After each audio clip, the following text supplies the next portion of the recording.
Hey everybody, it's Mr. Dow. I'm your instructor for this winter session of English 101. I'm here with our class dog Crypto. Thought I'd do a brief introduction, but he doesn't feel that good today, so we're not going to bother him too much. We have some other things to talk about. Okay, so what I would like to do with this brief video is to kind of go through the basics of how to navigate this course. So to do that, I'm going to go ahead and look at the class with you.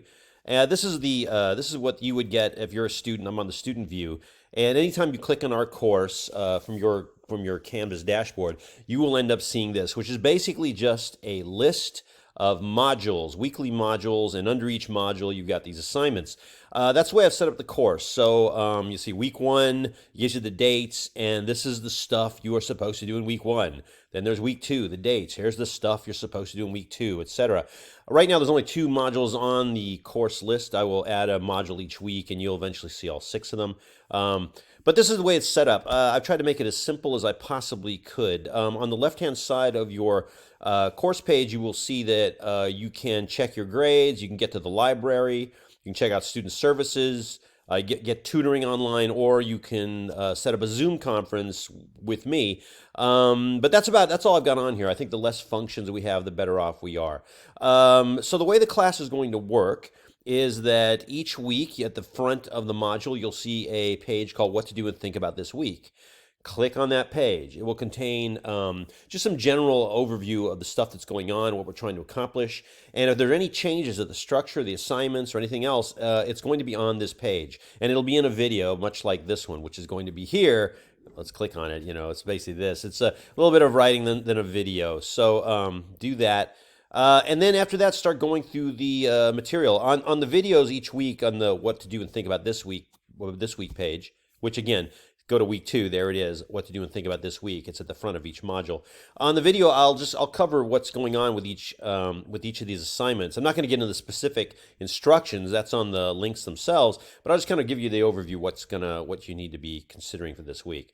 So start there, and then when you finish looking at that video, you would simply go through the assignments one by one and in the order which they are presented. And that is the best way to get through this class. Now, if you're looking at this for the first time and you're saying, man, that's a lot of assignments here, Mr. Dow, what is up with this?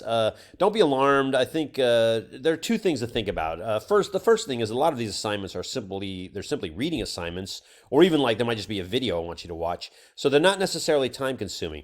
The second thing to keep in mind is that this is normally a 15-week course. For which you would get 4 units if you pass.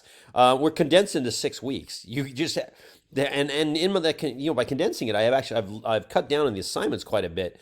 But to earn 4 units, there have to be a certain amount of assignments. You have to do a research paper. You have to learn those things. So there's nothing I can do. I have to have these things in here. That's the benefit of taking a 6-week class is you get done with so much work in such a short time. But that means that some of these weeks get a little bit bulky. So anyway, well, before I get into what's happening this week, one more thing I want to talk to you about in terms of how to navigate this course. I've set it up. My assumption is you will go through the modules the way I've advised you to go through them. I often have students who don't do that. They come up with their own ways of doing it. So let's talk about that for a second.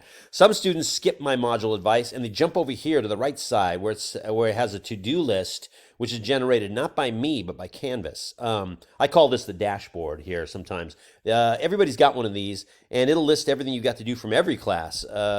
What I'm saying to you is that if you follow this list here on the right-hand side, you will fail this class.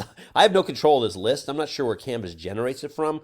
But because when I put this class together, I'm basically importing 3 or 4 courses at one time and then picking and choosing from each of those courses. Because of that, there's a lot of just stuff floating around in the background of this class, and Canvas picks up some of that stuff, puts it here. Maybe it'll count, maybe it won't. I don't know. I have no control of it. My advice to you, skip this. Don't ever use this as your idea of what to do in this 101 course. If you're concerned, what should I do in this 101 course? Well, in week 1, do this. That's right. Do it in this order. Then we get to week 2, do this. So that's my first piece of advice. My second, sometimes I also have students do this. They skip they skip my modules. They skip the dashboard list. They go to the grades. And what they see is this, a list of assignments here, and then there'll be grades, coming. And they start just doing the assignments, saying, well, I'll just do that. That's the course. This is not the course. Again, there are all sorts of phantom assignments on here, which will not count towards the grade. Eventually I'll clean this all up, and I do that every semester. And by the end, the only things on there will be the assignments from the modules. But if you start doing some of this work and it doesn't count for the final grade, and you feel like you wasted your time, that is on you, because I'm doing everything I can to make everybody just follow the same pattern. Go to the first thing of the module, watch the video, then go through this list of assignments on the course, all right? So that's the basic way to do it. Now let's talk about what's happening this week. So this week, what's happening is, like I said, it's a reading-heavy week. I'm trying to get you used to the basic ideas of the way the class is going to run, and we're starting already with the idea of literary analysis, which is our first paper will be a literary analysis, and we're trying to learn some of the tools of literary analysis this week. If it was a 15-week class, I wouldn't even get to that or anything in the first week. I'd have kind of we'd ease into it, but there's no time in this class. There's no easing into it. You got to start turning in stuff this week. So the first thing I'm gonna do is make you read the syllabus just to get some of the basic policies down. A lot of times when people struggle with this class, it's because they did not understand those policies, or they understand them too late. And they're all here. It's all kind of set up. I don't think you don't have to memorize it, but definitely you should read through it, just kind of understand things, then bring up questions if you got them. Also notice at the end of the syllabus, if you don't want to go back to the homepage, just click next. And that'll bring you to the next item on this list. So you can see this isn't active yet. I'm going to change the dates and get it active. But you will take a syllabus quiz, which asks you some multiple choice questions on that syllabus. Very simple. You can take it more than one time. And the idea is just, again, to reinforce these basic procedures which you need to know. Discussion 1 is very simple. It's just you're gonna introduce yourself to me and to the class. Discussions are they get grades just for submitting something. Sometimes the discussion will be something that a whole class reads. Sometimes it'll be something you're in a small group and only the people in your group will read your discussion. Sometimes you're being asked to respond to other people's discussion posts. With a lot of these with this discussion and a lot of other assignments, I will respond first, so you'll have a model there of how to do it. Exercise 1 is going to ask you to read a brief chapter in our online textbook, which is listed on the syllabus, and then submit a response to it. I'm not going to do this with every one of these assignments. Just briefly, what's going to happen is that when I activate this, it's not active yet, I have the wrong dates, there will be a submission button right there. So you would read through this, there's the link to the text, and there are 6 questions. When you get to the point you're going to answer those questions, you click the submission button, which will be right here, and type your response, and then you send it to me, and I'm the only one who sees that because it's an exercise and it gets graded by me. All right, so that's just, again, about reading in college and what I expect. Then you've got a bunch of reading here. I've got this is a brief Q&A about why I'm using short stories, why Citrus decided to use them at all, and how we're approaching them. Because this is not a literature course. I'm not teaching literature. I'm just teaching analysis, and we've chosen to analyze short stories. Here you have 2 short stories to read. I've set them up on what should be visible PDF readers here. Most of the bigger readings here are going to be on PDF readers, so it's set up for you to do that pretty easily. After those 2 short stories, you have 2 essays to read. The essays refer back to these short stories quite a bit, which is why I need you to read the short stories, because it'll help you understand the tools of story analysis, which is what we're starting with here, plot structure and characterization. And there are some terms you need to get from each one, because those are the terms of which we'll eventually get into paper number 1, which doesn't get assigned until next week. But so you need to start learning these terms, and so you just go here and read through those essays. This next assignment is just a simple short video of me analyzing a Roadrunner Coyote cartoon, and I'm using those terms so that you can start seeing, oh, this is how you would be an active viewer or an active reader as opposed to a passive one. If you're going to analyze something and present your findings as an argument, you're going to have to be active. At the end of the week, you're doing these assignments which will count for points. The readings obviously don't count for points. Exercise 2, you would you're going to pick a character and use some of the character terms and explain the character to me. Exercise 3, you'll kind of be doing what I'm doing with the Roadrunner cartoon, but you're doing it in forms of answering questions, and you do it with the text that you choose, whether a movie or a book or whatever. And finally, at the end of each week, I have a brief mechanics grammar review. We're not teaching all of English grammar in this class, but what I am doing is I just pinpoint 5 or 6 key problems with punctuation or sentence structure that I see, and I highlight one each week as we go along. There's stuff that actually influences the writing. So that's what's happening this week. Like I said, it's a lot of stuff, a lot of reading, not necessarily that much writing work, but you do. It's not the kind of thing you can skip stuff and then say, "Well, I'll figure it out as I go." You probably won't. So I say, just buckle in, go ahead and do the work as it's set up here.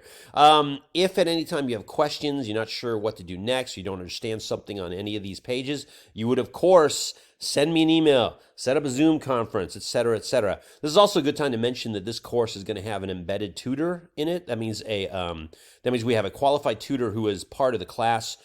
She's on the roll, and she is as available to you as I am, maybe more so. She'll have set times and days in which you can contact her and do through Zoom or through email, whatever you want to do.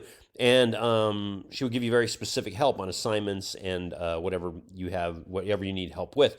The embedded tutor will introduce herself to you through her own email, which would come at sometime before the semester starts, and she'll give you her times and dates when she's available. And I'm also available on that, which I mentioned in the syllabus and I discussed. You can also definitely have a conference with me.